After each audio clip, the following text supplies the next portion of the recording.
Es pues manifiesto que la ciudad es por naturaleza anterior al individuo, pues si el individuo no puede de por sí bastarse a sí mismo, deberá estar con el todo político en la misma relación que las otras partes lo están con su respectivo todo. El que sea incapaz de entrar en esta participación común o que, a causa de su propia suficiencia, no necesite de ella, no es más parte de la ciudad, sino que es una bestia o un dios. Con este extracto del libro Política, Origen del Estado y de la Sociedad del gran filósofo Aristóteles, damos inicio a nuestro nuevo programa, Comunidad Sin Límites, que es transmitido en vivo y en directo por nuestro fans page en Facebook llamado Sí Convivencia. Hoy es un día especial, no solo por los tiempos que vivimos, de pandemia, de confinamiento, tiempos mustios, tiempos aciagos, sino que políticamente es sabido, por lo acontecido el día de hoy, con un cambio de gabinete incluido, con un signo político claro dado por nuestro presidente de la República, eso lo dicen los entendidos, y por las decisiones que debe tomar desde ahora en adelante y hacerse cargo también de las decisiones que ha tomado desde el punto de vista de lo anterior. Es necesario debatir, es necesario reflexionar acerca de la importancia de la República, es necesario volver a eh, identificar el rol político que tenemos cada uno de los ciudadanos de este país. Y para ello nos acompañan dos grandes analistas políticos, dos másters de la política contingencial, dos integrantes también, y debo reconocer que soy un fans acérrimo de un programa llamado Comando Jungle, que se transmite los días jueves a las 20 horas por su canal de YouTube, así que sugiero que ustedes puedan también verlo y puedan acompañar a este programa porque entrega mucha reflexión y mucha ayuda a quienes nos gusta la política. Así que los voy a presentar ahora. Nos acompaña el profesor Gonzalo Müller Osorio. Él es abogado, él es director también del Centro de Opinión Pública de la Facultad de Gobierno de la Universidad del Desarrollo, panelista del programa Estado Nacional de TVN. ¿Cómo está, profesor Gonzalo? Gusto de saludarlo. Gracias por acompañarnos en este día tan movido políticamente. Así es, pues Michael, un gusto, ¿no? Gracias por la invitación, siempre es bonito poder debatir, conversar y contraponer puntos de vista, ¿no es cierto? Es parte de lo que significa construir comunidad, vivir en sociedad, es eso, ¿eh? Tener mirada distinta, pero una construcción de lo común. Así que muy contento de esta invitación y felicitaciones por el programa. Aquí lo vamos a mirar, no desde la competencia, sino desde la valoración de lo que significa, sobre todo en un día tan especial, porque yo entiendo que ustedes algunos son de Los Ángeles, de nacimiento, y me imagino que ahora que tienen un ministro del Interior, ¿ah? Sí, Hijo de las mismas tierras, podrán debatir ahí zona. acerca de qué significa. Así es, así que muchas gracias, profesor, por acompañarnos. También nos acompaña el profesor Jorge Navarrete Poblete. Él es abogado, columnista de varios periódicos nacionales, panelista también de hartos programas políticos. Tiene un máster en Derechos Fundamentales. Así que gusto saludarlo, profesor Jorge. ¿Cómo está? Muchas gracias por aceptar nuestra invitación. Muchas gracias a ti, Michael, a Ítalo y a Sergio. Me cuelgo de las palabras de mi amigo personal, Gonzalo Müller, y de la cita de Aristóteles, porque en un momento donde nos hace tanta falta conversar, debatir, sentirnos ciudadanos y parte de esa ciudad que se referenciaba en el texto, creo que esta y otras experiencias son un buen ejemplo y un buen testimonio de que la política es algo demasiado importante para dejársela solo a los políticos profesionales, y que creo que como ciudadanos tenemos el deber de participar, de ser parte de nuestro destino, y este tipo de conversaciones creo que contribuye mucho a eso, así que encantado. Muchas gracias, profesor. Saludamos a el co-constructor de este programa. No le gusta que le diga co-constructor, no sé por qué. Por lo coco-constructor, no sé. Por lo coco. Pero, amigo Ítalo Gallegos Pulido, ¿cómo está usted? Gusto saludarlo. Hola Michael, un gusto saludarte igualmente. Sergio también, gusto saludarte. Gonzalo, Jorge, gusto saludarlo. Un placer de poder estar conversando con ustedes. Y totalmente de acuerdo con lo que plantean. Creo que este país lo que se necesita es conversar, pero conversar de verdad desde las veredas distintas, pero conversar con el objetivo de poder buscar puntos de encuentro que nos permitan poder ir desarrollándonos como país. Así que un gusto de poder compartir con ustedes y esperamos que obviamente esta conversación sea amena para las personas que nos están siguiendo en la página de Sí Convivencia. Así es, amigos. Saludamos también a nuestro abogado panelista de los días jueves. Hoy día hicimos un enroque que nos acompaña porque dijo no me pierdo el estar con dos colegas ahí, analistas políticos, ¿ya? Así que, amigo Sergio, ¿cómo está usted? Gusto saludarlo. Muchas gracias, Marco. El gusto saludarte a ti, también a Gonzalo, a Jorge y a Ítalo. No, y también me cambié porque dije mucho más agradable de que nos podamos conversar. El jueves viene Francisco Vidal y de ahí dije voy a arrancar porque probablemente va a ser más difícil la conversación en cuanto al ímpetu que le pone don Francisco en la conversa. Así que no, pero muy contento y muy, muy contento de compartir este encuentro una vez más y también saludar a todos los que nos escuchan por la página de Sí Convivencia. Así es, así que invitamos a todos los participantes de la comunidad Sin Límite a que puedan escribir sus preguntas, sus comentarios, sus reflexiones, porque hoy vamos a hablar de contingencia, de política y de sociedad. Y voy a hacer la primera pregunta a los dos panelistas, que es sin duda la pregunta más importante que nosotros hacemos en este programa, que queremos saber cómo están ustedes, cómo están sus familias, cómo han sido estos tiempos tan difíciles, algo histórico vivido hace 100 años atrás, que nos mantiene reflexionando mucho acerca de la labor que tengo como ciudadano, que tengo como padre, que tengo como hijo, como amigo. Así que queremos saber cómo han estado ustedes, cómo han podido sobrevivir a esta pandemia tan compleja. Profesor Gonzalo, si puede partir usted. Bueno, una pandemia que ha desafiado nuestra capacidad de adaptación hasta el infinito, ¿no es cierto? Nos ha puesto al límite respecto de eso, de tratar de adaptarnos a esta nueva realidad. Yo en este caso, yo soy profesor de la Universidad del Desarrollo, tener que hacer clases por online y tratar de vincularnos, mantener ese vínculo docente, profesor-alumno, más allá de las dificultades que nos plantea.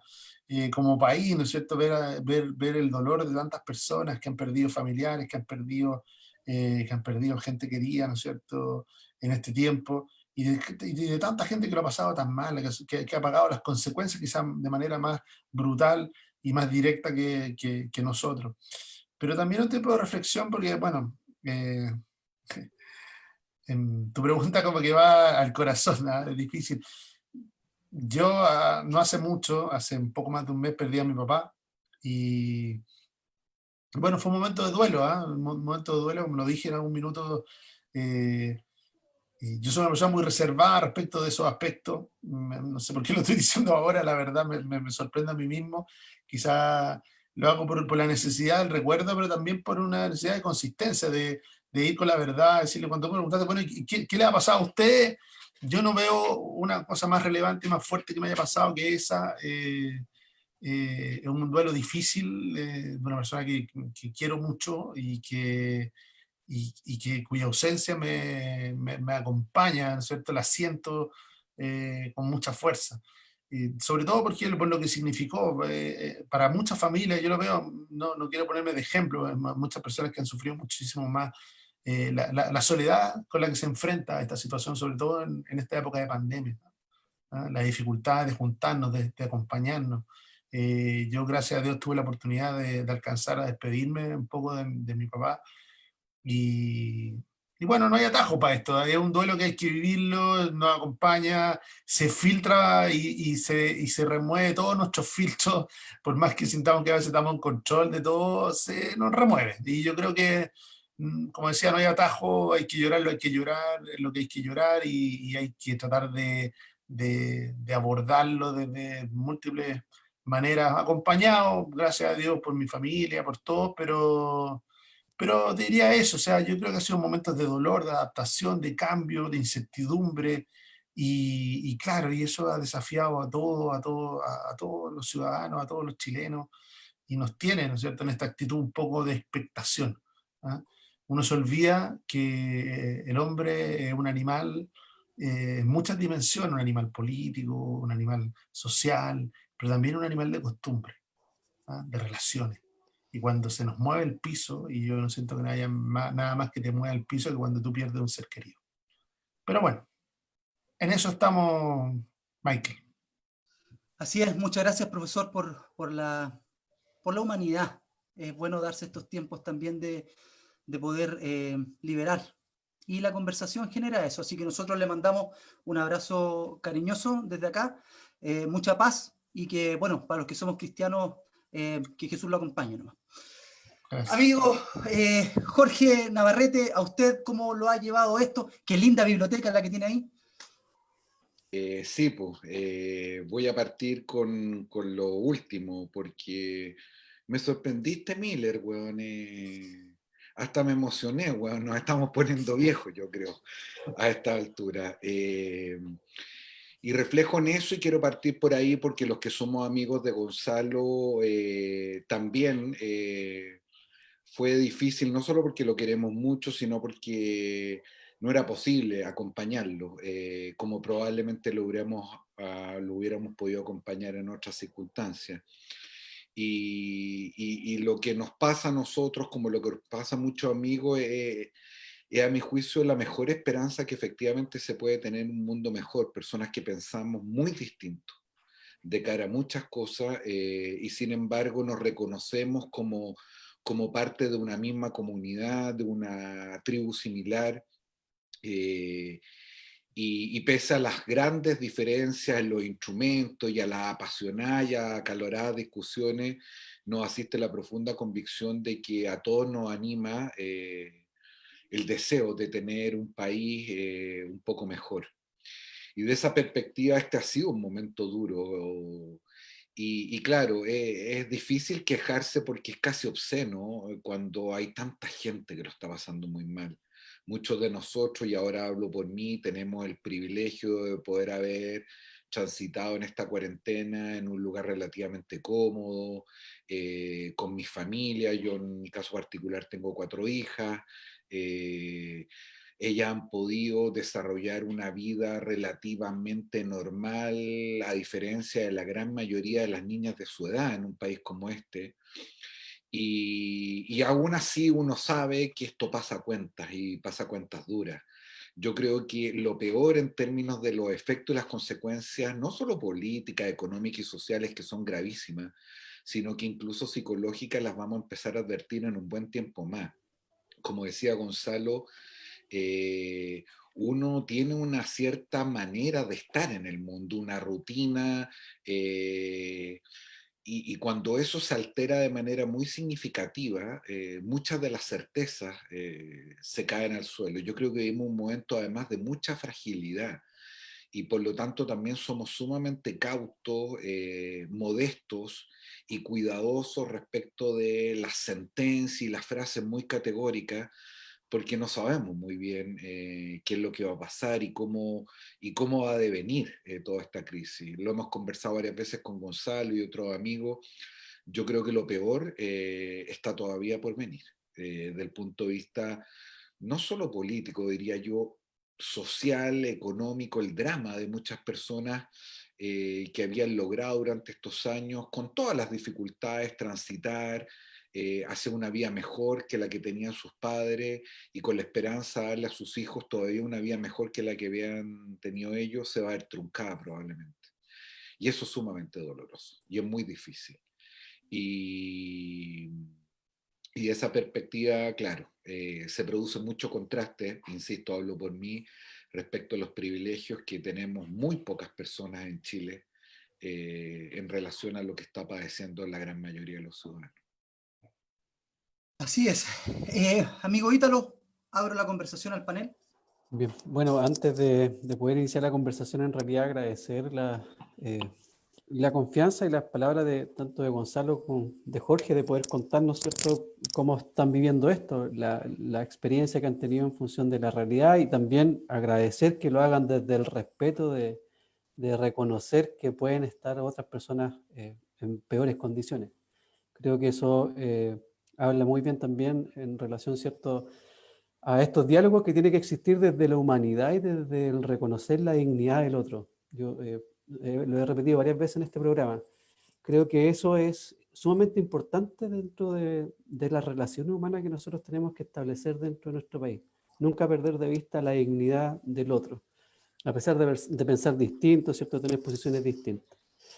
Bueno, en materia, esta semana comenzamos la semana, ¿cierto?, con la encuesta CADEM, que hablaba, ¿cierto?, y hacía referencia de este 12% de aprobación en la conducción del presidente, en la conducción del gobierno, acercándose nuevamente a los mínimos históricos que en algún momento, ¿cierto?, tuvo el presidente. Esto nuevamente, ¿cierto?, es una muestra de la crisis de confianza que existe en nuestro país, no tan solo al actor político, sino que también a las instituciones, actores políticos, ¿cierto?, con crisis de confianza que eso, por lo menos nosotros como ciudadanos comunes y corrientes lo hemos podido visualizar y también lo tenemos muy presente. Por tanto, mi pregunta va hacia ese punto. Considerando esta crisis de confianza, ¿cómo reconstruimos, cómo se puede reconstruir en este país la confianza? Y a esto agrego lo ocurrido hoy, con este cambio de gabinete. Si ustedes visualizan, si este cambio de gabinete, que se haya ocupado varios parlamentarios para ocupar cargos en los ministerios, ¿contribuye o no contribuye a esta reconstrucción de confianza en las instituciones, en los actores políticos? Comenzamos por Jorge.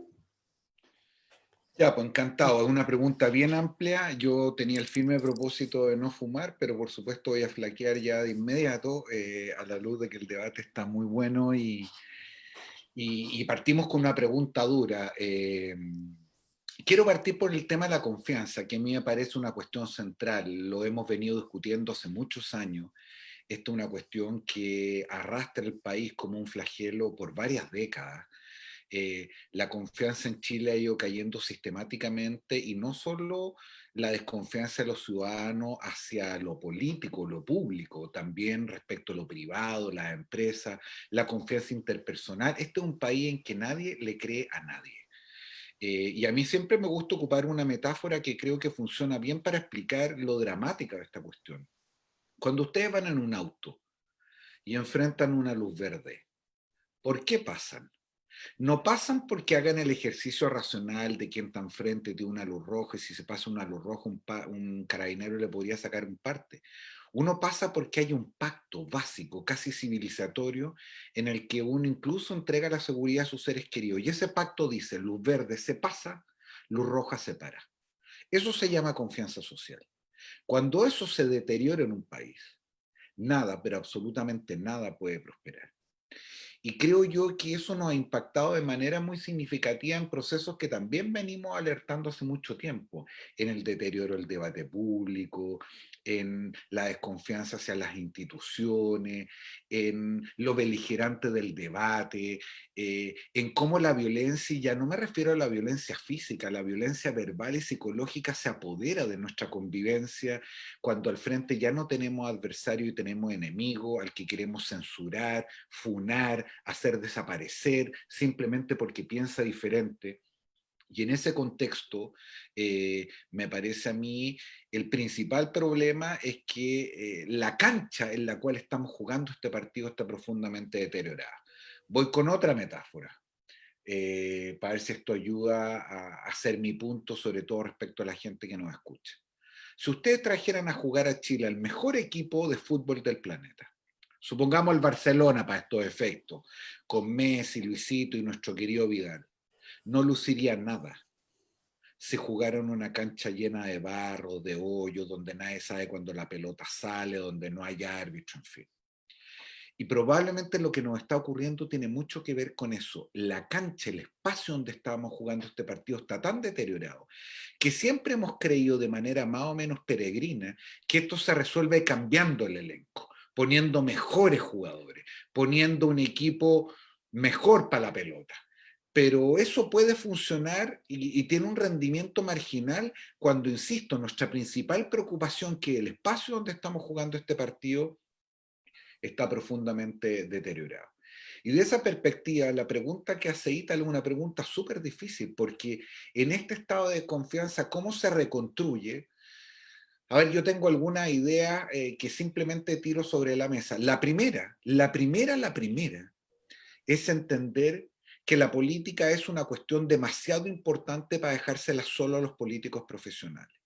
Y que, como hacía referencia el texto de Michael de Aristóteles en la entrada a este programa, la comunidad política somos todos y por lo tanto somos todos responsables de lo que colectivamente nos ocurre. En nuestros roles, en nuestros distintos espacios, a veces con mayor o menor protagonismo. Pero América Latina es un buen ejemplo de cómo las peores tragedias, los más tristes experimentos fueron siempre antecedidos, siempre, de un momento donde los ciudadanos se retiraron del espacio público institucional y dejaron en manos de pocos decisiones que nos conciernen a todos. Y por lo tanto, ¿cómo retomamos ese destino? ¿Cómo hacemos de la política una cuestión que nos importa, que trabajamos para mejorarla, que nos sentimos parte no solamente en los derechos, sino que también en los compromisos y en los deberes con la comunidad? Me parece a mí un punto de partida relevante. Y justamente por eso, y creo que me corregirá si lo sobreinterpreto, justamente por eso, cuando Gonzalo abre los agradecimientos, hace referencia a la importancia de espacios de esta naturaleza, que justamente tienen que ver con poner de nuevo la polis, la ciudad, la república, en una cuestión cotidiana nuestra, que no es rara, no es de algunas personas, sino que es de todos. Y desde esa manera, creo yo, podemos partir, o a lo menos se puede dar inicio a lo que es el proceso de la recuperación de la confianza. Y dejo a Gonzalo para que después peleemos con el cambio de gabinete, pero eso viene un ratito más. Que es lo que la gente está esperando, ¿no es cierto? No. Yo creo que, bueno, quiero seguir un poco en el hilo de Pirincho, sobre todo hacia el final. Yo creo que hay dos claves en las que uno puede leer esto de la recuperación de la confianza, ¿no? A mí me gustan mucho los psicólogos sociales, los leo mucho, hay uno sobre todo de mi predilección, que es Jonathan Haidt. ¿Y por qué el psicólogo social? Yo creo que es alguien que vale mucho la pena para leer y estudiar, porque lee la convivencia en común, pero la lee desde el individuo, desde la persona, asumiendo de que muchas veces, a diferencia de la sociología que espera los grandes cambios macroestructurales, sabe el psicólogo social que lo que domina muchas veces tanto el debate público como la relación e interacción son nuestros propios miedos, son nuestras propias trancas, son nuestras propias dificultades, son nuestras propias desconfianzas. Y por eso cuando miramos, muchas veces nos quedamos con esta mirada, y lo decía Pirincho, de la desconfianza institucional, ¿no es cierto? Cuando miramos a la institución, la desconfianza hacia los partidos, hacia la política, pero, y lo dijo muy bien Pirincho, dice, esto tiene una base que es la desconfianza interpersonal. Chile ese yo creo que es la máxima debilidad. Uno podría profundizar en las relaciones de eso, ¿eh? ¿Y por qué?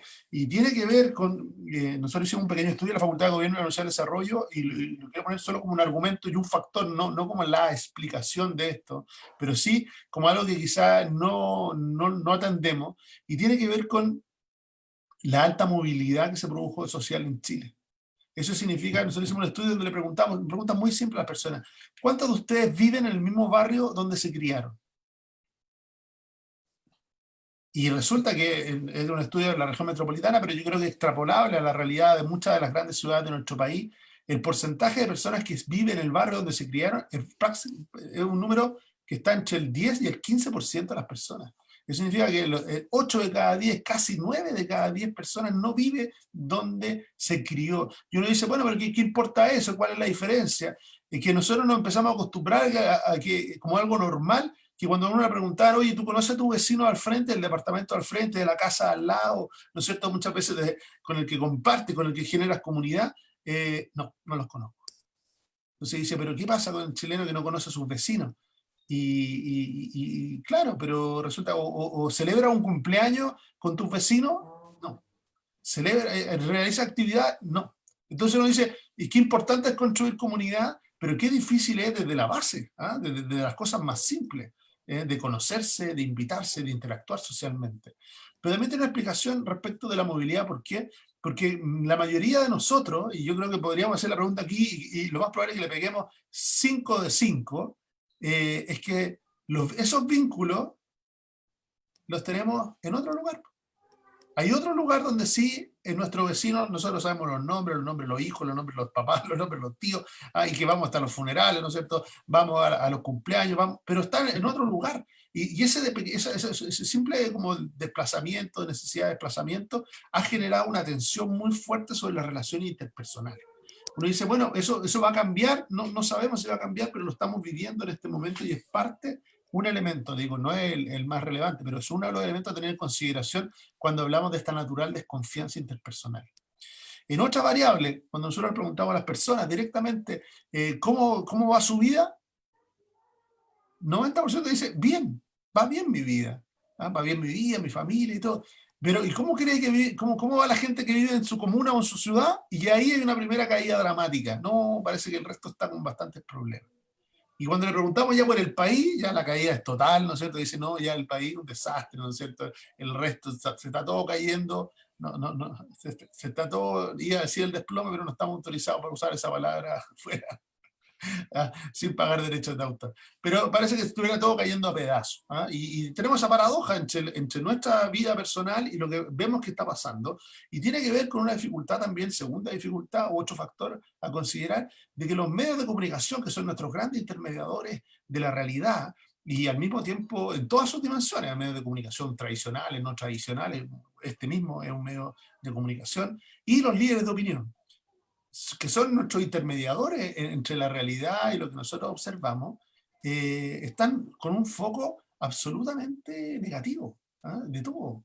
Entonces siempre lo que estamos viendo es al que está enfrentando un problema, o al que fue estafado, o al que... Y realmente está bien que sea así, porque tiene un rol social también de relevar el problema, pero a ver si alguien, ¿no es cierto?, es capaz de solucionarlo, pero al mismo tiempo eso nos genera un estímulo como que pareciera que estuviera todo mal.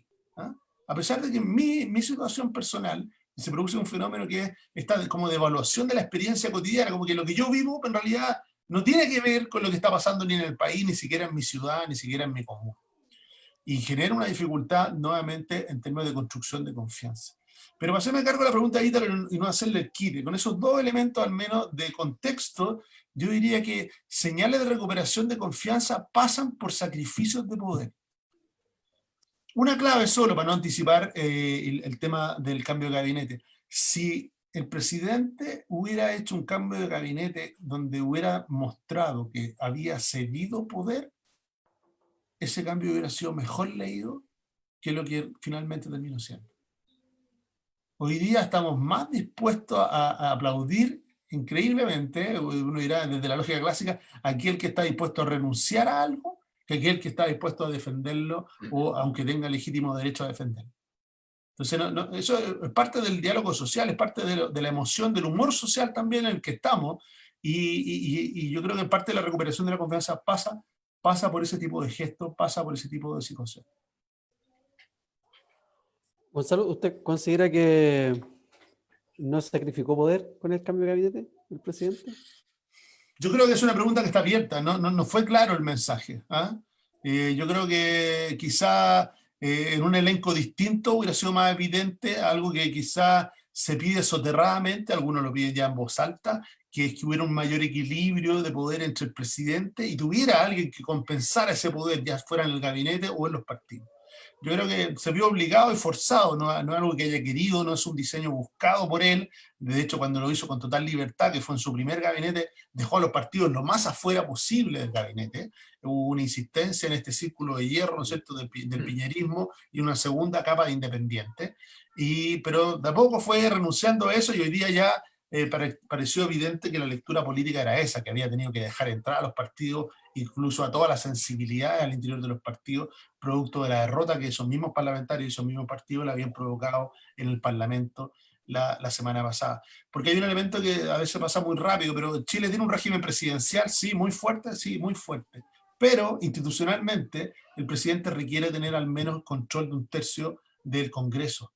En este caso, el presidente tenía bastante más de un tercio, tenía casi un 45%, pero como se quebró por la mitad, quedó en una situación que le hizo casi imposible ejercer el poder y ejercer sus atribuciones. Por eso se estableció como, por decirlo así, una derrota que tenía que de alguna manera recuperar rápidamente si es que pretendía seguir hacia adelante. Profesor, y cortito, pero anexando lo que usted dice, uno tiende a creer que el presidente va por esencia, no sé si ahí el profesor Jorge nos puede ayudar también y complementar, pero yo tiendo, como ciudadano común y corriente, a pensar de que él va más al centro siempre. Y hoy, al parecer, nos dio un signo tan al centro, porque ya lo había hecho con Evópoli, con Gonzalo Blumel, con Briones, y se fue más a la derecha con el senador que eligió como jefe de gabinete de él. Entonces, tendió a ir al centro. ¿Por qué se derechizó, como se dice? O lisa y llanamente está buscando un tercio seguro que sabe que siempre lo va a tener. No sé si me explico Yo creo en corto para darle la palabra a Jorge. Yo creo que fue en esos códigos de derecha, izquierda, centro, él jugó una señal mixta. Por eso que no es tan definitiva. Porque claro, entra Víctor Pérez, pero entra Jaime Belol. Una versión bastante de centro-derecha, por decirlo así. Entra Andrea Alamán, que era el líder de rechazo, uno de los críticos del gobierno que había presionado mucho por un cambio, pero al mismo tiempo deja entrar a Mario Desbordes. Entonces, en esa lógica quizás no es tan nítida la sensación de derechización o de todo lo que está marcando por el tipo de personas que terminan en el chat. Y yo aquí tengo algunas diferencias, como ustedes sospecharán, con mi amigo Gonzalo. Voy a partir por lo último que decía Michael. La historia de Piñera es la historia de un personaje que señaliza a la izquierda y siempre termina virando hacia la derecha. Y por lo tanto, desde esa perspectiva, yo a lo menos no advierto ninguna novedad. Y entre otras cosas porque es un flanco que tiene en términos estéticos y históricos bien cubierto. No es casualidad que después de concluir la dictadura la derecha solo haya podido llegar al poder del gobierno, digo yo, de forma democrática con un candidato que en realidad no es de derecha o a lo menos no pertenecía históricamente a ese sector. Ahora, el punto que hace Gonzalo me parece más importante porque yo estando de acuerdo con la lógica que hay detrás de ese argumento, creo que la diferencia la tenemos respecto a la evaluación o descripción de la realidad. Dice Gonzalo, lo que hubiera sido interesante y hubiera permitido mejor leer este cambio de gabinete es que el presidente hubiera cedido algo de poder y que se hubiera presentado como alguien que abre juego y no necesariamente se repliega. Bueno, mi tesis es que el presidente no puede hacer eso porque no le queda nada de poder. Este gobierno se terminó el 18 de octubre del año pasado, a lo menos en términos políticos, en su capacidad de poder influir, de poner sobre la mesa un diagnóstico, una visión de realidad, resulta, ojo, que es importante recordarlo, de una elección en la cual Piñera ganó con una abrumadora mayoría. Nunca antes la derecha había sacado una votación tan alta en la historia de Chile como fue en esa última elección. Pero a partir del 18 de octubre eso se derrumba y lo que de ahí comienza en adelante es un conjunto de peripecias y de simulacros para efecto de tratar de terminar el mandato de manera más o menos formal. Cosa en la cual yo, siendo un acérrimo opositor a esta administración y más que esta administración, al presidente de la República, objetivo que suscribo plenamente. En un país como este que no tiene democracia desde antes de ayer, sería extraordinariamente grave, a mi modo de entender, que un presidente no terminara su mandato. Y lo que empezó a visualizarse es mucho lo que estamos viendo ahora. Primero, dos instituciones fuertemente legitimadas como el gobierno y el Congreso. Hoy día empezamos a hablar de parlamentarismo de facto. En el fondo, de manera tácita o explícita, se empezó a dar un arreglo que permitiera terminar esta administración en condiciones bien complejas. Y ni siquiera cuando todavía soñábamos que venía el COVID y con estas consecuencias. Entonces, claro, en condiciones normales uno hablaría, por ejemplo, del síndrome del pato cojo. Pero a esta altura, francamente, querido amigo, ni papato con distemper. Es decir, tenemos 15 meses por delante, 10 elecciones, y lo que a la derecha le ocurrió es algo más o menos obvio, porque que nadie se equivoque. El desplome del gobierno no es sinónimo del desplome de la derecha. La derecha ha mantenido desde el estallido social incluso, y ahora durante la pandemia, sus posibilidades electorales y sus fortalezas más o menos intactas. Entonces, cuando el gobierno de Chile deja de ser un activo, deja de ser una suerte de ventaja y se transforma en un lastre y un problema, lo que empezamos a observar es el distanciamiento del sector político que había llevado al gobierno al poder de sus propias filas, justamente de cara a lo que viene por delante, porque los gobiernos son todos como un yogur, tienen fecha de vencimiento al igual que todos sus liderazgos, y para enfrentar lo que venía, este socio que era el gobierno parecía no muy adecuado. Y ahí, ¿qué es lo que básicamente ocurre? Que en este caso se toma una decisión, que es una decisión que básicamente significa renunciar a la idea original que siempre tuvo Piñera, no solamente en su administración 1 y administración 2. Y pónganlo en eje más de derecha o menos de derecha, o en eje duro o blando, pero lo cierto es que la incorporación de todos los halcones al gobierno es justamente un reflejo de eso. Es decir, lo que el presidente del fondo nos dice es: para terminar bien, yo lo que necesito es que la derecha vuelva al gobierno. Y la única excepción a este caso es, como bien apuntaba Gonzalo, el presidente de Renovación Nacional, Mario Desbordes, que termina en un ministerio que no quiero ningunearlo, pero más bien de carácter menor, y todos los otros cargos son llenados por personas o que son muy cercanas al presidente o que representan esta perspectiva un poco más ortodoxa, un poco más dura, un poco más frontal. Yo no quiero ponerlo en términos muy dramáticos, pero ya que al presidente le encantan las metáforas bélicas, este gabinete es una declaración de guerra para lo que viene por delante. Aquí se acabó la conversación, aquí se acabaron las posibilidades de diálogo, y yo tengo la impresión, y voy a exagerar simplemente para provocar el debate con mi amigo Gonzalo, que esto es, en términos estéticos, como haberse sacado la foto en la Plaza de la Dignidad. Es decir, no era necesario hacer algo de esta naturaleza para significar el punto que me imagino quería hacer el presidente con el cambio de inflexión del gabinete, y yo lo que auguro es que a lo menos en esta conversación entre gobierno y parlamento, entre oficialismo y oposición, las cosas hoy están todavía más difíciles de lo que estaban ayer. Profesor Gonzalo, ¿quiere responder o pasamos a la pregunta de Sergio? Una breve réplica, ¿no es cierto? Yo creo que aquí, yo creo que lo que tenemos que tener cuidado es con leer mucho todo lo que pasa en el código izquierda-derecha. ¿Ah? ¿Por qué? Porque es un código muy relevante, de hecho, culturalmente y políticamente, el código más relevante todavía de nuestra realidad. ¿Ah? Pero cada vez más es un código que le significa menos a la ciudadanía. Por eso que aquí yo creo que habían dos claves para leer el cambio de gabinete. Una, la señal política evidente, que la hemos comentado con mayor o menor acuerdo, en términos de que los partidos se incorporan con fuerza a subvencionar esta baja de poder del presidente. Y para eso tuvo que abrir la puerta a personas que habían resistido durante largo tiempo. Pero por otro lado hay una segunda clave, que quizás la que más me interesa a mí, es que hay un fenómeno social en Chile que se llama la nueva clase media, y esa nueva clase media, que es el gran fenómeno social de nuestro país de los últimos 30, 40 años, fue clave para que el centro derecha tuviera una nueva oportunidad de ser gobierno. ¿Ah? Fue clave en esta votación histórica a la que hace referencia el 55% del presidente Piñera en segunda vuelta.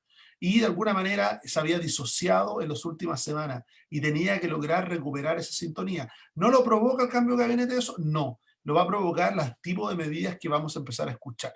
Y ojo con ningunear mucho Defensa, porque Defensa no sería la primera vez que pare una candidatura presidencial.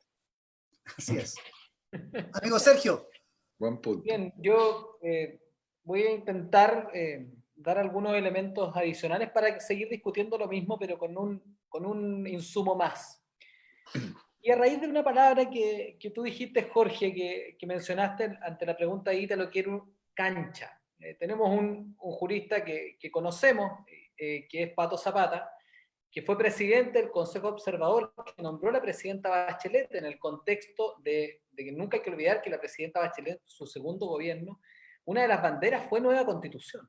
Y para eso nombró un Consejo Observador y se generaron los cabildos y todo ese proceso. Sabido es que ese Consejo Observador terminó en un proyecto de ley que no hizo, el cual no fue convocado ni Pato Zapata, ni todo el grupo del Consejo Observador, salió un proyecto de ley malísimo que hoy día duerme en el Congreso y nunca nadie más supo de eso.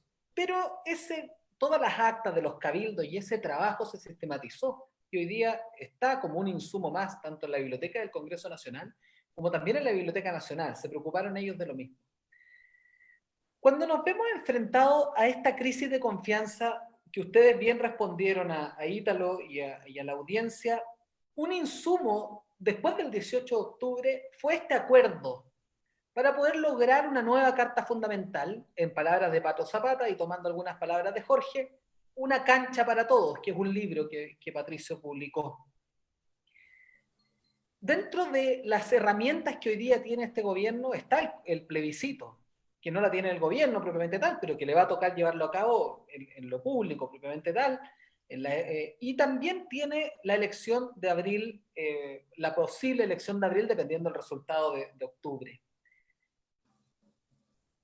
Este cambio de gabinete, este proceso político de 7 elecciones hacia adelante, que hoy día nos vamos a ver enfrentados, esta crisis de confianza, que creo que los 5 estamos un poco de acuerdo, que hay una crisis de confianza institucional, dentro de ella la institucionalidad de la Presidencia de la República, las instituciones en Chile, viene a dar la opción, la posibilidad, es un cambio mirando la elección de octubre, mirando el plebiscito, trayendo a la vieja escuela a la primera línea una vez más, para poder justamente llevar las relaciones con el Congreso, donde han estado por largos años, va a ser un elemento determinante para el gobierno tomar una posición con miras a la elección de octubre, o está justamente, como decía Jorge, mirando terminar el gobierno, como dice un amigo a través de un grupo de WhatsApp, que el presidente pase agosto, propiamente tal. No me acuerdo el orden, creo que va Jorge primero o Gonzalo, me da lo mismo. Don Gonzalo, por favor.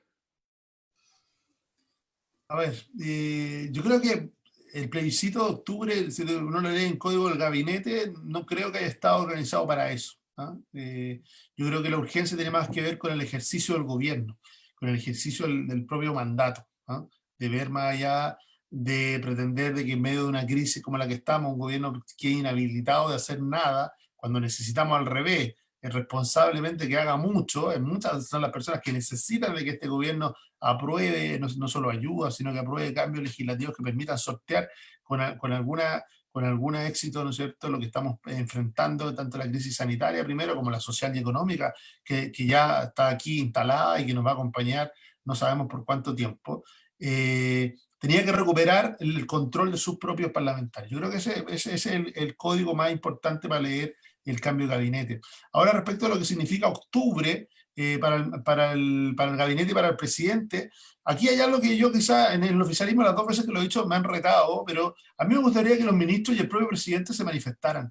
Yo creo que es un evento político de tal magnitud como el de octubre, y sobre todo en una sociedad tan distinta hoy día como es la chilena, lo que el valor más importante es la transparencia. Yo no creo, a mí no me gustan los ministros que se andan mordiendo la lengua y que no quieren transparentar lo que están apoyando, lo que creen o cuál es su visión de lo mejor para el país. Pueden ganar o perder, eso no es relevante. Si lo relevante es que manifiesten su opinión con total transparencia ante la ciudadanía. Total, su opinión no vale ni un gramo más ni un gramo menos que la de cualquiera de nosotros, de que la de cualquier ciudadano. Tampoco le otorgo el valor de un gran elector ni que vayan a mover la aguja.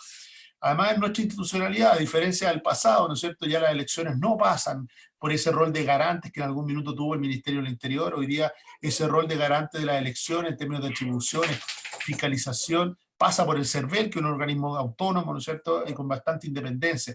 No es el Ministerio del Interior el que organiza y ejecuta las elecciones. Así que a mí no me complica mucho que los ministros transparenten sus posiciones a favor del apruebo, a favor del rechazo. Más ridículo encuentro yo esta lógica de estar como esquivando la pregunta obvia o haciendo malabares para que no se refleje su real pensamiento. Parte del debate político, si queremos recuperar confianza, es eso, la autenticidad, de que cada uno en posiciones legítimas están o en el apruebo o en el rechazo, y finalmente el octubre, más que el fin de algo, va a ser el inicio de un ciclo electoral de casi 8 elecciones, 10 si contamos las primarias, y por lo tanto vamos a tener al gobierno de alguna manera. No puede ser un gobierno eunuco, ¿no es cierto?, en términos de la opinión política, en un momento donde estamos hablando de que la política tiene que asumir un rol relevante en la convivencia, en las reglas en común, en lo que vamos a fijar para el futuro de cada uno y de todos en conjunto. Lo que dice Gonzalo tiene harto sentido, y yo creo que desde el punto de vista racional uno no podría sino suscribirlo, pero como nosotros nos dedicamos, no solamente ustedes, sino que yo y Gonzalo, no solamente a cómo las cosas son, sino cómo las cosas parecen, creo que el valor de la simbología en política es bien relevante. Y no es extraño que a minutos de haberse nombrado el gabinete, uno de los primeros hashtags fuera gabinete para el rechazo. Es decir, de las 3 figuras más relevantes que entran al comité político, por decirlo de alguna manera, tenemos a Andrea Lamán, que se había transformado en niño símbolo del rechazo después de una voltereta francamente obscena, a Víctor Pérez, que en eso a lo menos ha sido muy consecuente respecto a su posición de siempre, y a Jaime del Olio, que en una voltereta un poco más elegante y más fina nos comunicó todo hace 2 semanas atrás, que después de todas las cosas que había dicho por qué había que aprobar, ahora estaba a favor del rechazo. Salvo nuestro amigo Mario Desbordes, que recojo el punto Gonzalo a propósito de que pueden ninguneado de manera muy temprana el Ministerio de Defensa, pero valga la casualidad, si hay un solo ministro que probablemente tiene que ser más prescindente que otro en todos los procesos electorales, es aquel que está encargado de las fuerzas militares, que según nuestra ley son los que regulan este tipo de proceso, y por lo tanto alguien podría, si mirara bajo el agua, si lo viera de forma como probablemente la gente no noble la vería, es que esto significa que está amordazado el único miembro relevante que entró al gabinete que estaba a favor del apruebo.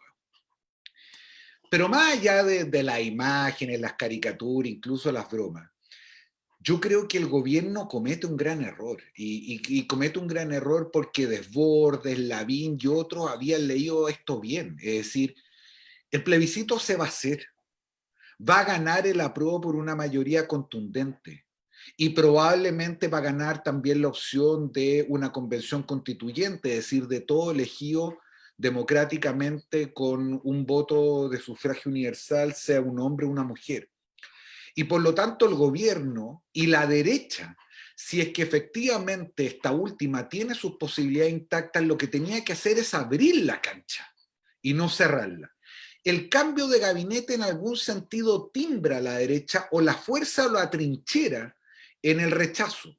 Y más allá de que su figura más prominente y más expectante desde el punto de vista presidencial, que es Lavín, está en esta suerte de disidencia, creo que si la derecha aprendió algo en Chile, y lo aprendió de la concertación, es que lejos de esta mirada uniforme, homogénea, de unidad entendida como la ausencia multicolor, la derecha había logrado, creo, como había hecho la vieja concertación, más bien abrir sus posibilidades y representar dentro de una gran coalición sensibilidades y culturas distintas perteneciente a la derecha política, y con eso, entre otras cosas, contribuyó a una mayoría social y política que le llevó el resultado electoral de la última elección.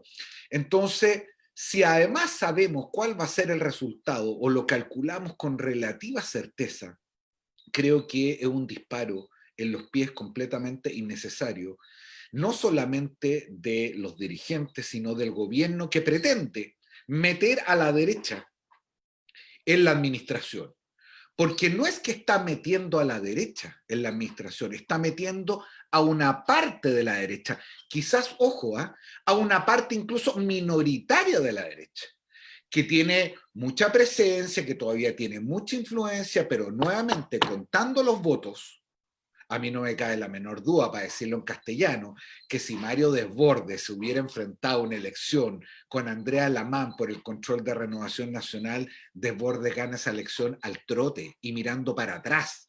Entonces, probablemente lo del gobierno no solamente fue innecesario, sino que fue torpe. Ahora, concluye una cuestión que a mí me provoca particularmente. Yo sé que este es un tema significativo y probablemente a Sergio, Gonzalo, a mí y a los abogados como que nos excita mucho la cuestión constitucional, pero este libro del Pato Zapata, otro buen amigo, La Casa de Todos, yo creo que lo importante es que pongamos el acento menos en la casa y lo pongamos en la palabra de todos. Es decir, el método es el mensaje. La forma y manera en que afrontemos esta discusión creo que va a contribuir a los problemas de legitimidad que venimos arrastrando hace mucho tiempo. Incluso nos podríamos encontrar con la paradoja de que el resultado, la Carta Fundamental, la Constitución, no sea algo diametralmente distinto a lo que teníamos, pero el hecho de asumir un proceso colectivo donde todos nos sentimos parte y donde lo que resulta es fruto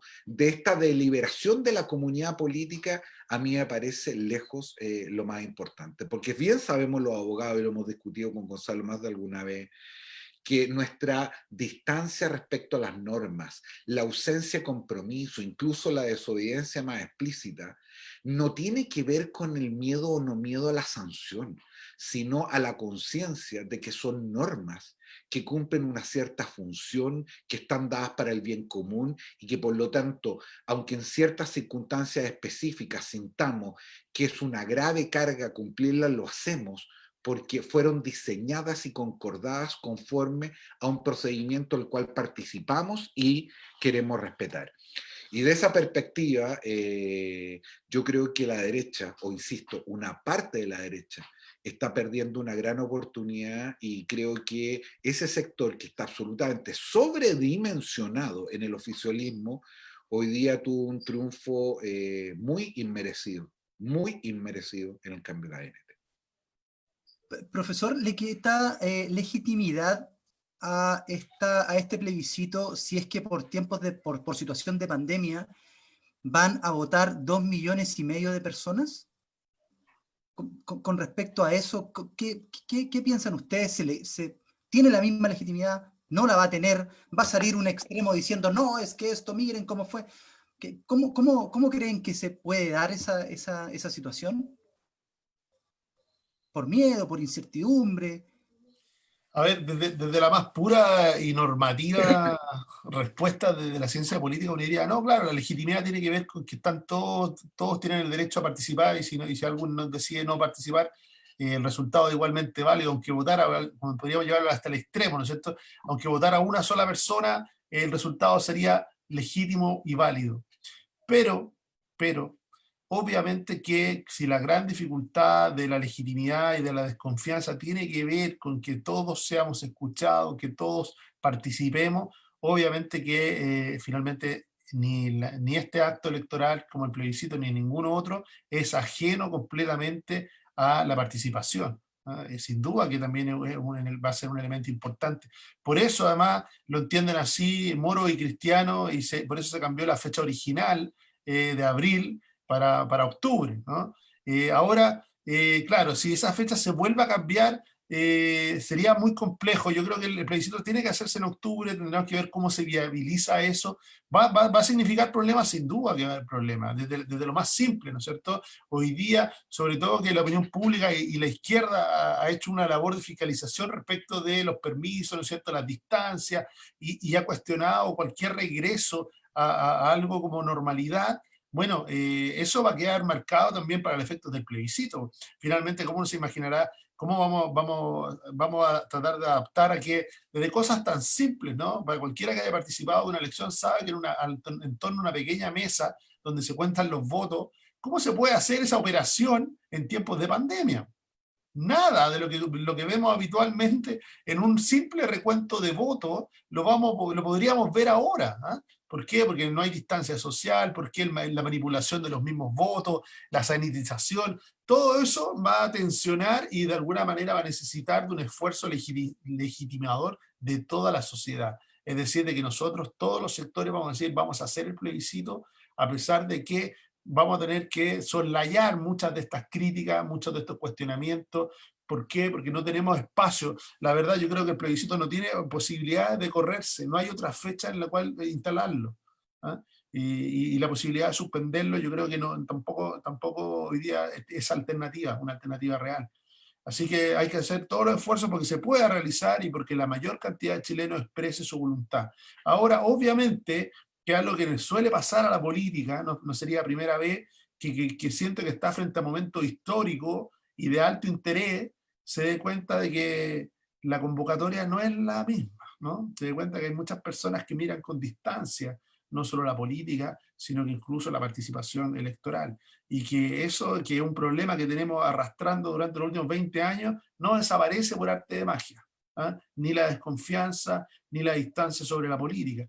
Ahora uno esperaría que hubiera una gran participación, sí, sin duda, yo creo que sería buena para el sistema político en su conjunto, pero es algo que hay que trabajar. Vamos a tener que tener generosidad de lado y lado para poder no solo tener el plebiscito, sino no enredarnos en cuestionamientos de el tipo de lo que estamos conversando, ¿no es cierto? Desde el mismo recuento de votos, la presencia de apoderados, es un acto público el recuento, ¿ah? Es un acto público, es decir, que cualquier ciudadano podría personarse frente a una mesa en el plebiscito, pero resulta que estamos en tiempos de pandemia y vamos a tener que, de alguna manera, soslayar todas esas dificultades para tener un acto electoral exitoso y que abra la puerta, recordemos una cosa, es el primero de 10, al menos 8 elecciones, y si contamos las primarias, 10 eventos de la misma naturaleza. Entonces, vamos a tener que fijar reglas en común. Quizá el primer desafío, algo que no hemos logrado hasta ahora, pero el primer desafío de ponernos de acuerdo, fijar reglas en común, respetarlas todos, que es la misma mecánica de la discusión constitucional, de la discusión electoral y de la discusión política,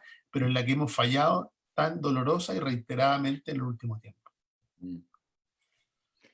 Sí, yo partiría con la distinción que hace Gonzalo, porque me parece más o menos evidente, y en eso estamos absolutamente de acuerdo. Nadie podría, a partir de la participación, cuestionar la validez del proceso. Lo que, sin embargo, sobre todo a partir de las cosas en las cuales yo he puesto más énfasis, sí podría efectivamente discutir la legitimidad del resultado, si es que tenemos una participación más bien exigua. Y eso me lleva a dos temas, uno de ellos que ya lo conversamos. Yo no creo que haya una decisión más importante en la historia de un país, en la historia de un país, que el que decidamos colectivamente qué bienes y qué derechos, en qué calidad y en qué cantidad estamos dispuestos a garantizarle a todos los ciudadanos. Y esa perspectiva quiero creer, pero como dice Gonzalo, nos hemos equivocado varias veces en esto, quiero creer que la mayoría de las personas comprenden con mayor o menor detalle la importancia política y simbólica de lo que significa una decisión de esta naturaleza. La segunda me lleva a mi obsesión de años, porque en eso es de las pocas cosas que he sido consecuente y creo que he acertado. Hace 15 años que vengo escribiendo que deberíamos tener un régimen de inscripción automática y voto obligatorio. Creo que el haber transitado el voto voluntario fue la reforma más estúpida que hemos hecho en términos políticos por varias razones que podríamos largamente conversar, que tienen que ver, entre otras cosas, con la polarización, con la elitización del sufragio, con la marginación de las clases medias, especialmente la gente más modesta.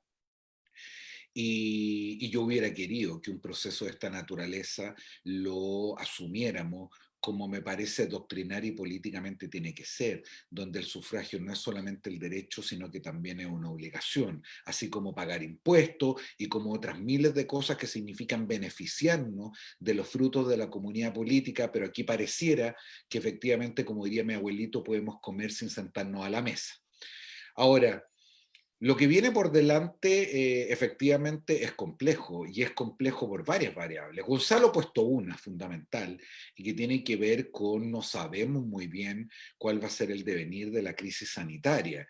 Particularmente los habitantes de Santiago estamos algo más esperanzados porque hoy día mismo en la mañana los que vivimos en algunas comunas pudimos por primera vez caminar sin algún permiso especial y transitar, dar aunque fuera una vuelta a la manzana para tomar aire, pero la experiencia de otros países nos ha mostrado que los rebrotes, los retrocesos son significativos, y creo que estamos frente a una situación expectante.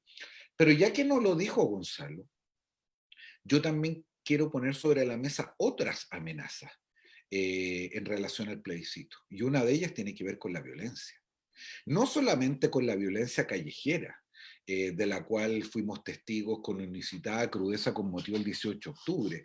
Hablo de una violencia política en el lenguaje, en las formas de actuar, y discusiones de proyectos recientes mostraron cómo, al parecer, discursos políticamente correctos de uno y otro sector inhabilitan cualquier posibilidad de disidencia. Esto no es una cuestión que nos afecta a nosotros, con motivo de los problemas de índole racial que se dieron en Estados Unidos.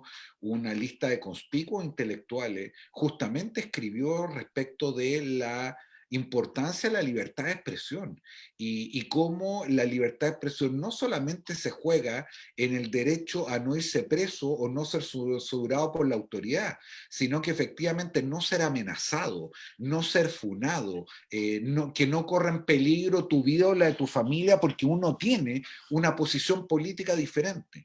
Y creo que también afecta la legitimidad de un proceso cuya esencia es la deliberación democrática, el que concurran ciudadanos, por más minoría que sea, que tengan miedo a expresar su opinión y expresarla públicamente. Y cuando hablo de miedo, no hablo de una cosa retórica, que tengan miedo por ellos, por su familia, por sus hijos, por lo que ocurre en los colegios, y creo que en eso no hemos tenido la solvencia y la decencia democrática para ponerlo con toda la fuerza suficiente sobre la mesa. Y así como los temas de salud y la violencia, creo que también tenemos que acompañar este proceso con mayor pedagogía. Porque yo, que soy particularmente entusiasta, diría yo, un fanático del proceso constituyente, soy el primero en reconocer que este proceso no va a resolver todos los problemas que tenemos como sociedad, como comunidad política.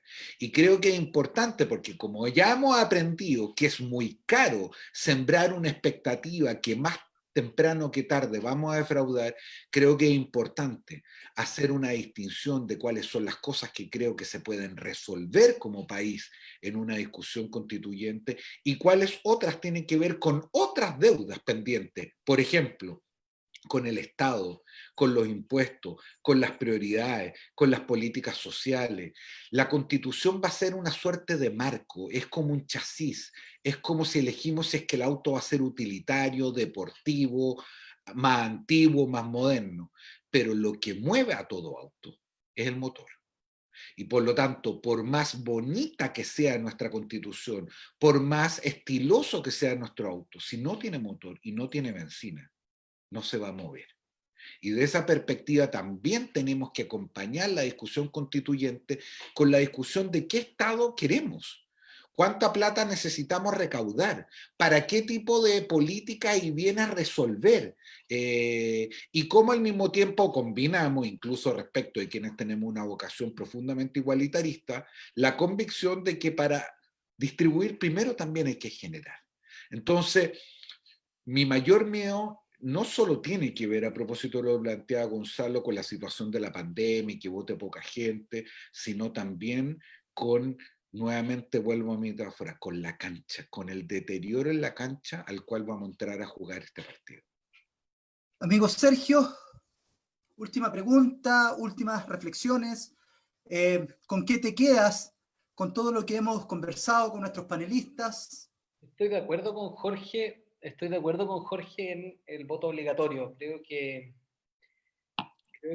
era para una instancia tan importante como esta, era lo que necesitábamos, porque justamente nos iba independiente que pudiéramos estar de acuerdo con la legitimidad o la ilegitimidad de la actual, o la legitimidad en el ejercicio de la Constitución actual, como muchos lo hemos tratado, era un buen mecanismo probablemente. Efectivamente no hubo quizás voluntad política y no existió tampoco aquello. Me quedo con una preocupación que le quiero plantear a los dos muy en breve.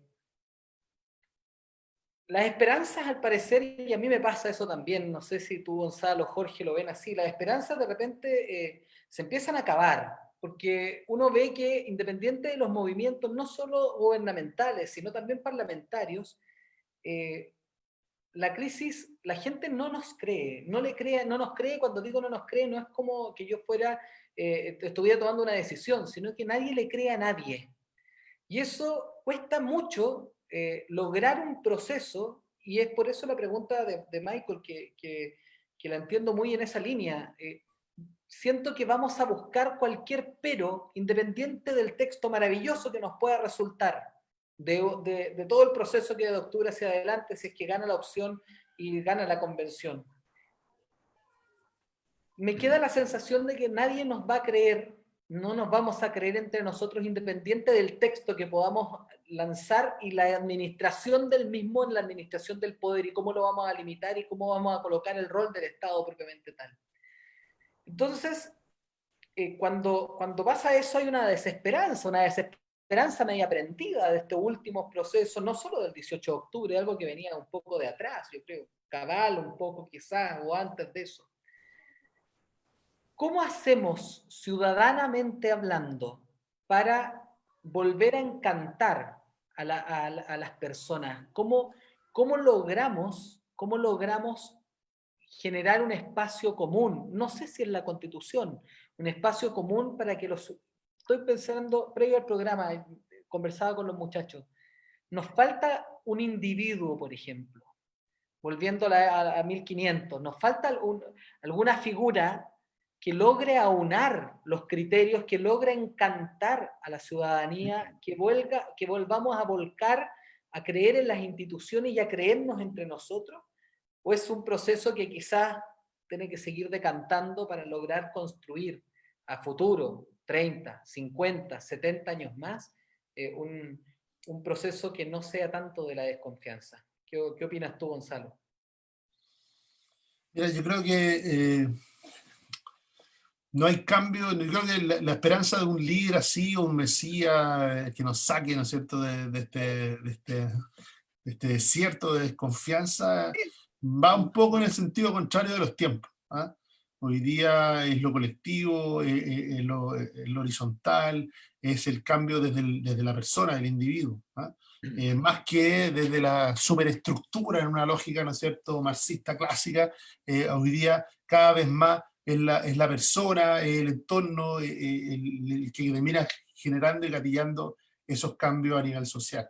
Por eso que me gusta tanto los psicólogos sociales, para poder entender. Muchas veces leer los cambios sociales se lee mucho mejor, creo yo, en código de la persona que en código de la masa, o del colectivo.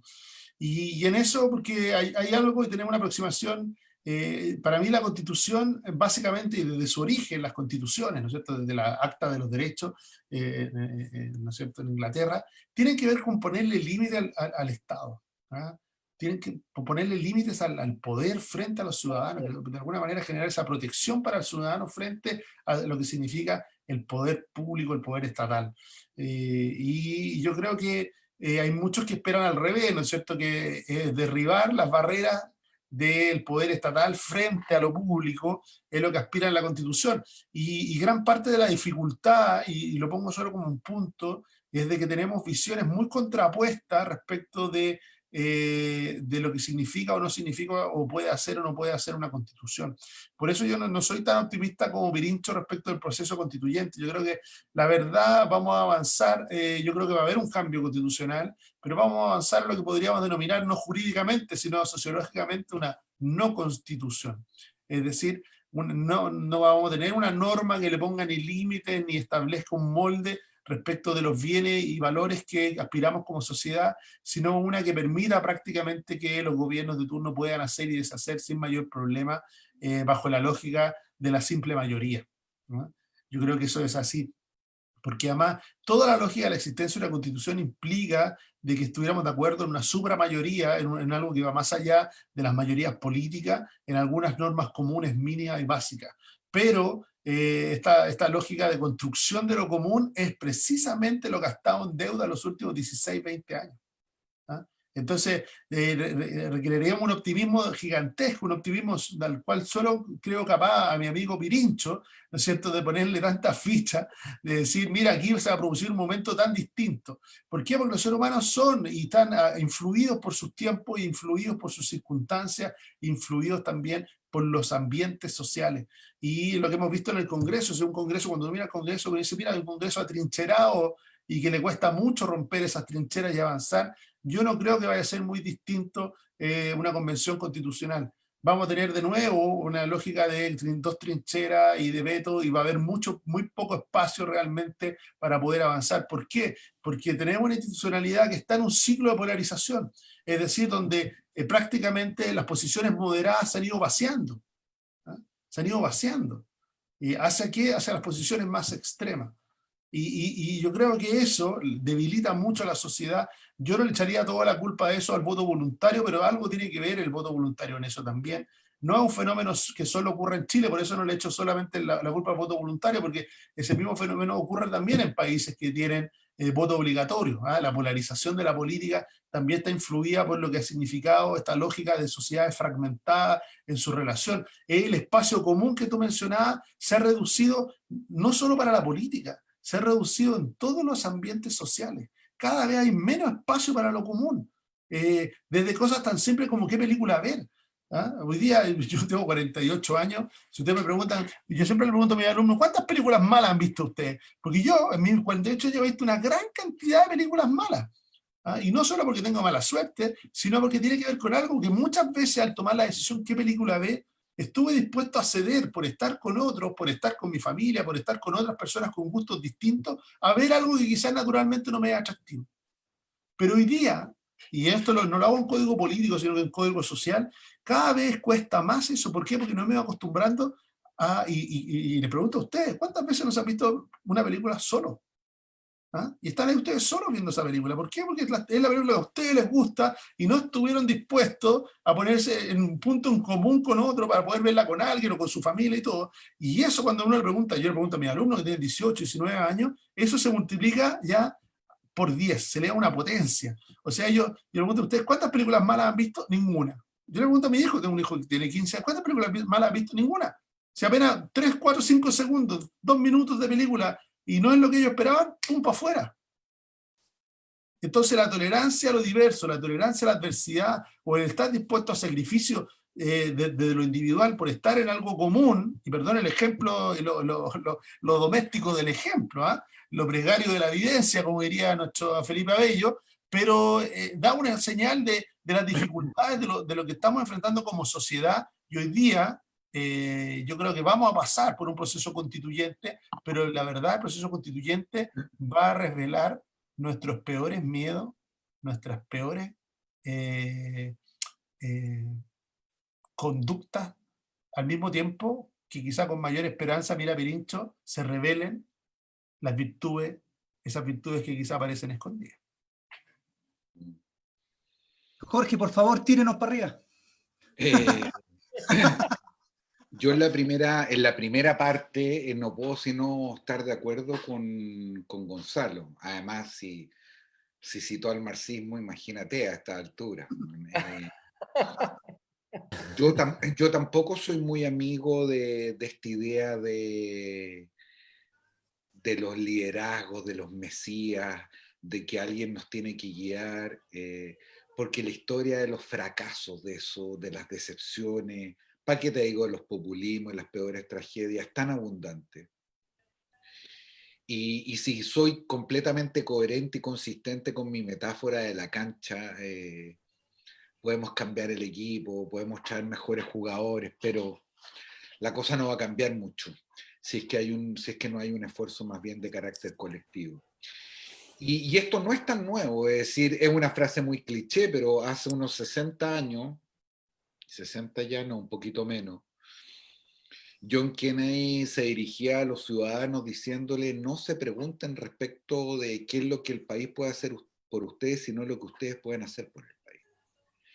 Y a mí me parece que eso es particularmente sintomático del momento que estamos viviendo, porque creo que desde esa perspectiva, lo decía Gonzalo, los códigos son otros, mucho más transversales, más horizontales, más colaborativos.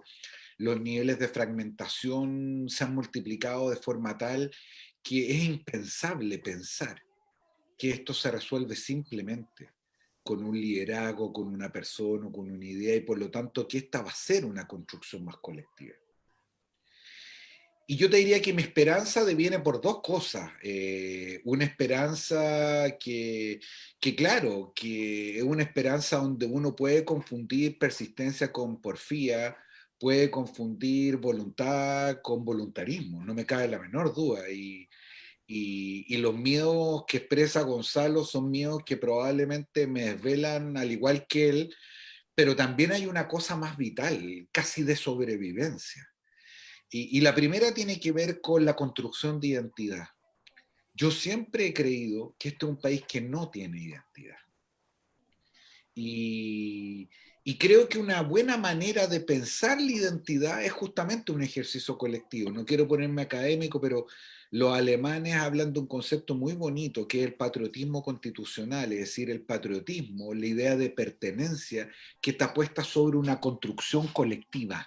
Y no respecto de historia o de raíces que en el caso de Chile son muy disímiles y que además nunca han constituido un acervo común, incluso muchas de ellas han sido denostadas, perseguidas o miradas de mala manera, como el origen étnico probablemente y la sangre indígena que tenemos el 95% de la población en Chile.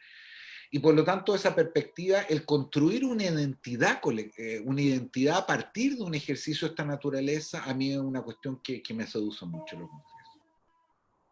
Y lo otro es que mi optimismo tiene que ver con un instinto de sobrevivencia.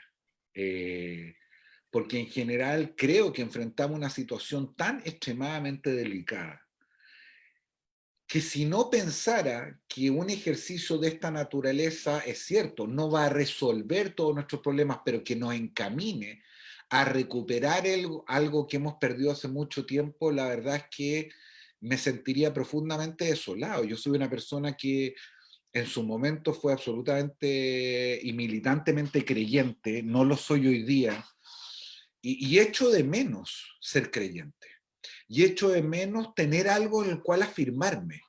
Y no me quiero afirmar esta vez en un liderazgo, no me quiero afirmar en un mesías, no me quiero afirmar en la iglesia, no me quiero afirmar en los pacos, los milicos, los que sean. Me quiero afirmar en algo que yo sienta que es fruto de una deliberación, insisto, y de un tránsito colectivo. Y les va a parecer medio pelotudo lo que les voy a decir, pero yo sé que la política para muchas personas, y para mí, para Gonzalo y para todos, muchas veces es un asco. Pero yo creo en esa frase del padre Hurtado que decía que después del sacerdocio no hay una actividad más noble que el dedicarse a la buena política, es decir, a tratar de transformar la vida de personas que viven una situación objetivamente injusta. Yo también creo, a diferencia de muchos de mi sector, que la mayoría de la gente que se dedica a emprender, a construir, a crear, a los empresarios, insisto, la mayoría de ellos no son hueones que están pensando en estar en la lista Forbes de los 10 o 20 o 100 más ricos del planeta o de Chile, sino que son de verdad los Leonardo da Vinci del siglo XXI. Gente que pone toda su creatividad, todas sus ganas, todos sus riesgos para hacer y construir cosas nuevas. Y creo también que las personas, nosotros, más allá de evidentemente buscar nuestra felicidad individual y la de nuestra familia, quiero creer que no vamos a ser plenamente felices si es que no nos damos cuenta que lo son también los demás o las personas que son parte de nuestro entorno. Cuando uno dice estas cosas, muchas veces nos acusarán de ingenuo, de iluso, incluso de pelotudo o estúpido. Pero cuando eso ocurra, y ese es mi principal consejo, hay que decirle a esos hueones, mirándolo a los ojos y con una sonrisa en el rostro, que no nos conocen más, que no han visto la enorme voluntad de vivir y de soñar que anida cada uno de nuestros corazones. Y en un momento tan difícil como este, me parece a mí que apelar a eso con todas las razonables dudas y el escepticismo que plantea mi hermano Gonzalo es ni siquiera una opción, es lo único que nos queda.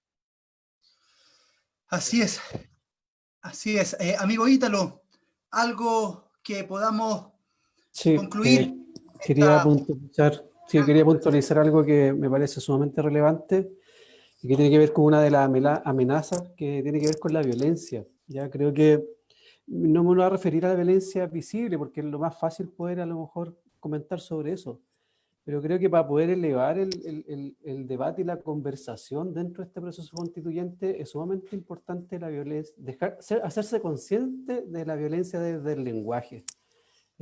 Porque, por ejemplo, hoy ya vemos en Twitter, en otras redes, ¿cierto? Ya los que apoyan el rechazo tienen ya un calificativo, los que están en la prueba ya tienen un calificativo. Entonces creo que eso no contribuye a este proceso constituyente que todos queremos vivir, independiente si es que soy apruebo o si rechazo. Creo que eso tenemos que hacernos conscientes y es sumamente relevante hacerse consciente de la violencia que ejercemos muchas veces a través del lenguaje, donde nos olvidamos de criticar y pasamos a atacar al otro por el simple hecho de tener una posición distinta. Y para mí eso es sumamente relevante. Yo particularmente no soy de mucho de estas ideas que tienden a separar al ser humano en sus dimensiones, que lo individual está como fragmentado de lo social. Para mí el ser humano es un ser que desde su individualidad es social y desde su ser social también es individuo y se configura en esta relación. Lo mismo cuando de repente caemos en esta idea del intelectualismo, de los intelectuales, porque el intelectual no es intelectual si no está vinculado con su emocionalidad. Y asimismo, ¿cierto? Aquel que siente no es capaz de poder sentir si no está vinculado con su intelectualidad. Entonces, estas divisiones, segmentaciones, de repente me da la impresión de que no contribuyen mucho. Y en torno a lo que es la participación, yo tengo la esperanza y creo que se ha ido generando una conciencia política y veo que existe este deseo de participación ciudadana. Ahora, sí existe temor, sí existe desesperanza, pero puede ser porque no dimensionamos con claridad en qué consiste este proceso de participación. Porque nosotros en nuestra democracia, lamentablemente, nuestros niveles de participación son bajísimos. Somos informados y después votamos y ahí termina. No hemos estado involucrados en la toma de decisiones. Yo trabajo en el ámbito educativo. Nosotros en la escuela estamos 13 años y se nos informa, votamos y toma de decisiones súper pocas, mínimas. Y creo que el proceso constituyente lo que nos invita y el desafío es ese, porque de alguna otra manera vamos a estar tomando decisiones y decisiones importantes. Y como no estamos acostumbrados a en qué consiste ese proceso, muchas veces puede generar ese temor, ¿ya? De qué es lo que va a salir, cómo se va a hacer. Y también aquí muchas veces miramos al otro, no lo miramos como un legítimo otro. Y pensamos, ¿cierto?, inmediatamente que los que tienen que estar ahí en el proceso constituyente tienen que ser los grandes intelectuales, los que aparecen en las noticias, los grandes personajes. ¿Por qué? Porque creemos de que esos son los legítimos, pero acá no, o sea, es un proceso distinto y por lo tanto yo tengo bastante esperanza de poder vivirlo, de poder aprender de este proceso y que obviamente, ¿cierto?, desde ese compartir, desde ese conversar, se pueda ir construyendo un país mejor para todos. Eso es lo que rescato y obviamente agradecerle a nuestros invitados porque me parece que esto es importante desde la práctica. Personas que tienen una posición sumamente distinta, pero que son capaces de poder dialogar, de poder ¿cierto?, confrontar su idea y sin entrar en lo que decía antes Gonzalo, antes de que iniciáramos el programa. Gonzalo nos decía, oye, el argumento no soy yo. O sea, si alguien va a estar en contra de mí, mi argumento no está en contra mía como persona, sino que contra mi argumento, contra lo que opino, lo que pienso, pero no contra mí. Y creo que de eso nos falta muchísimo, amigo Michael. Así es, no puedo no leer los mensajes de nuestra comunidad sin límite que se ha manifestado, pero inmensamente con estos dos másters de másters. Así que les quiero leer porque tienen hartos fans. Dice Javier Piñeira Letelier, saludos a todos, una gran conversación. Él mismo dice, da la impresión con respecto al tema del cambio de gabinete, que fue un cambio más de personas, pero no un cambio de timón. Considerando los requerimientos del país, me parece que se quiso fortalecer el piso político, el de aquellos del rechazo, del votar de los que no votaron a favor del dinero de la AFP, etc. Él mismo también dice que lo que habló el profesor Gonzalo Müller es lo que nos hace falta, humanidad. Roberto Mellado Mendoza pregunta si pueden respondernos cortito porque no queremos, ya nos pasamos, vio profesor Gonzalo, le dije que no íbamos a pasar. Dice, pero a usted, porque sabemos que es militante de la UDI, así que está contento hoy día, porque habían estado un poquito más lejanos al gobierno. Dice, ¿le parece una votación entre militantes para designar a los reemplazantes de los ministros o elección a dedo por la respectiva directiva de Renovación Nacional o la UDI? ¿Qué opina con respecto a eso? Súper cortito. Yo creo que hoy día es inevitable en este proceso, te está diciendo el reemplazo, ¿no es cierto? El reemplazo de los parlamentarios que han dejado, que se escuche a las comunidades. ¿Ah? Obviamente que son parte de la decisión, son parte de los que tienen, pero también no hay que olvidarse una cosa, el que está representando es un parlamentario que va bastante más allá de su propio partido. Ningún parlamentario representa solo a sus militantes. ¿Ah? Esta no es la elección del presidente comunal ni el presidente regional de un partido en particular, sino un parlamentario. Así que yo creo que sí, es determinante que sean parte de la decisión, pero tampoco les corresponde en exclusividad. Jorge, Felipe A. Salgado Grandón dice, ¿deslegitima la violencia en la calle el resultado del plebiscito? Sí, no. Sí, evidentemente sí, en cuanto se transforma en una situación que altera la normalidad y la deliberación democrática. Tuve un debate largo y profundo con mi amigo Gonzalo a partir de esto. Como buenos abogados los dos, suscribimos la importancia y la necesidad de efectivamente utilizar los instrumentos de la comunidad política para garantizar el orden. Pero creo al mismo tiempo que hay un énfasis que no hemos hecho, y es que no es incompatible condenar la violencia con también intentar indagar con las razones que hay detrás. Y de esa perspectiva, para combatirla, no solamente se requiere la obediencia a las leyes, la represión y la condena a la violencia, sino también hacernos cargo de las situaciones que muchas veces la originan y que la motivan, y eso en ningún caso significa evidentemente justificar. Rodrigo Carrasco dice, las posiciones extremas están insertas dentro de un contexto totalmente atendible.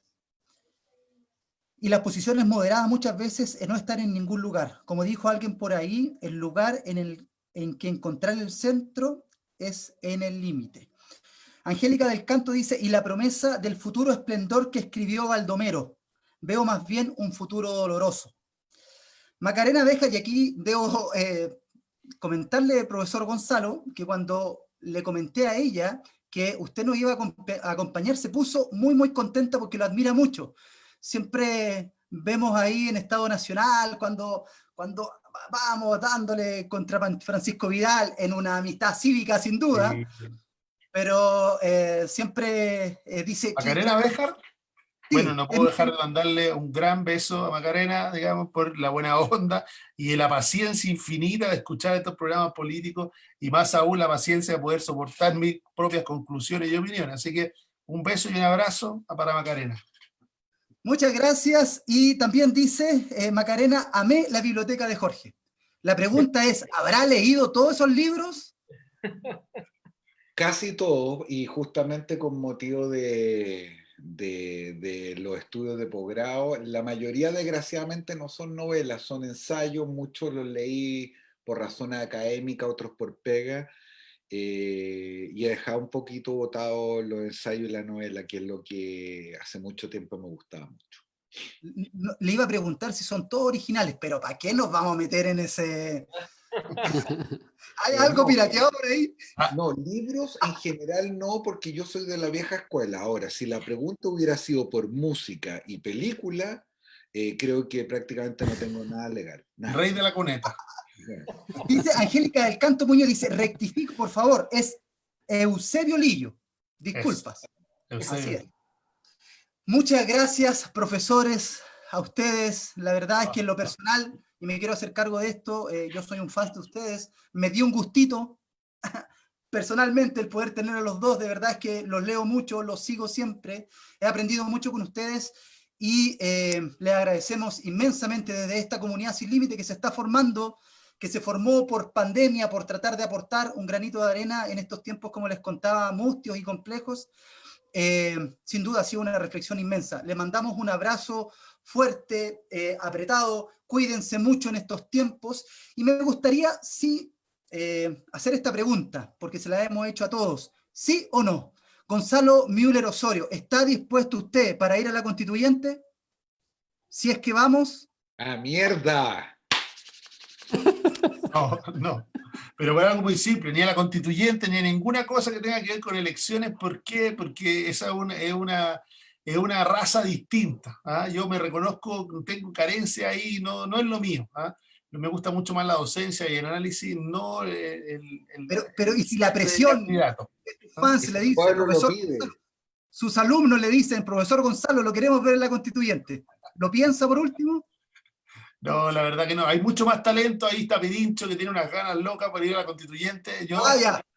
me confío. Si Pirincho va a la constituyente, tengo confianza, me da más confianza a la constituyente. Entonces, interpretamos que el profesor Jorge va a la constituyente. Si me hubieras preguntado hace 2 meses, hace un mes, te hubiera dicho categóricamente que no.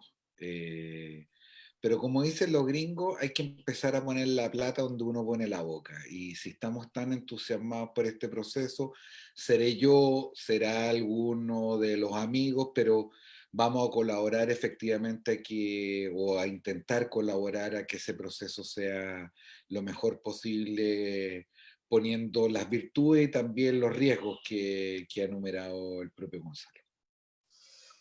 Otra cosita, si ustedes pudiesen, porque sabemos que son académicos, que son lectores acérrimos, si ustedes pudiesen entregarnos nosotros, la comunidad sin límite, una frase de algún escritor para estos tiempos de pandemia, estos tiempos de dolor, ¿qué nos pudiese decir, profesor Gonzalo? A lo mejor una frase que usted tenga ahí.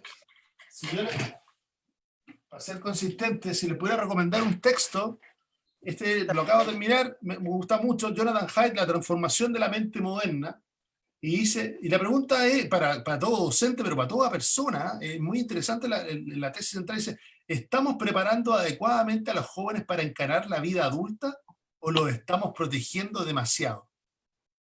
Este libro, psicólogo social, Jonathan Haidt, hace una tesis, y lo interesante de este libro es que hace una tesis mirando a la élite norteamericana, es decir, a las universidades del Ivy League, es decir, lo más elitista que existe en Estados Unidos, y ve cómo los fenómenos como la violencia se normalizan, de alguna manera, y la imposibilidad de diálogo. Imagínense dónde está mirando y lo que él ve, nos vamos a sentir muy cuestionados, muy cercanos a nuestras propias realidades, y una pregunta que para todo educador y para toda persona le resulta imbatible, ¿no es cierto? ¿Qué estamos haciendo con nuestros jóvenes en su formación hacia el futuro?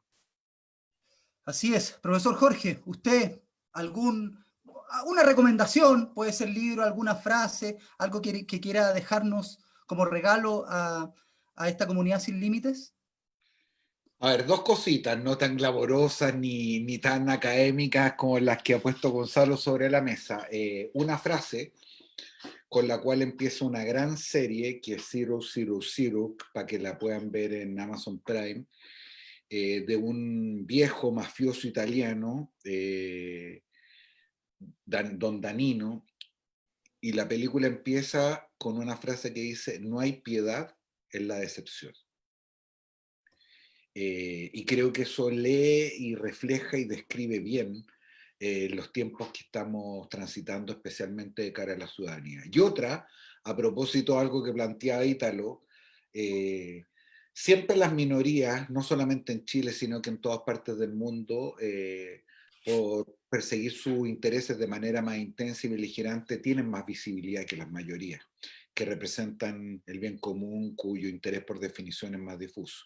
Y Fernando Savater, que es un filósofo y un escritor español que a mí me gusta mucho, tenía una frase de que nunca confundamos la opinión pública con la opinión publicada.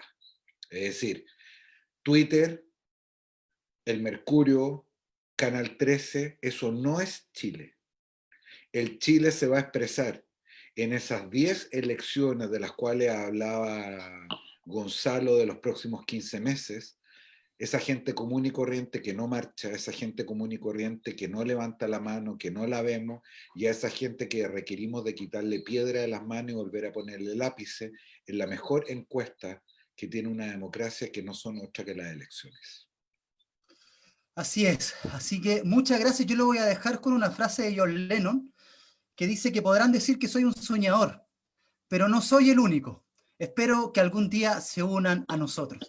Y creo que refleja más o menos lo que quisimos mostrar el día de hoy. Así que un abrazo inmenso, se los vuelvo a repetir a ustedes todos, que les vaya muy bien, cuídense mucho, cuiden mucho a sus familias y nos volveremos a encontrar en algún momento. Muchas gracias, que les vaya muy bien, profesor. Muchas gracias a ustedes, Michael, Sergio, Ítalo y a mi amigo y a mi hermano Gonzalo Miller. Estén muy bien. Buenas noches y gracias por la invitación. De verdad fue un espacio para conversar muy entretenido y muy didáctico, ¿no es cierto?, de lo que significa el debate, de lo que significa también la preocupación desde todos los ámbitos. Y la gracia, uno dice, bueno, y cosas buenas que haya dejado la pandemia, cosas como esta, invitaciones como esta, reflexiones como esta. Así que un abrazo a todos, que estén muy bien. Muchas gracias, un abrazo. Disculpen porque nos pasamos en el tiempo, pero que está tan buena la conversación que... Así que les vaya muy bien. Chao, chao. Chao, chao. Muy bien. Chao. Abrazo.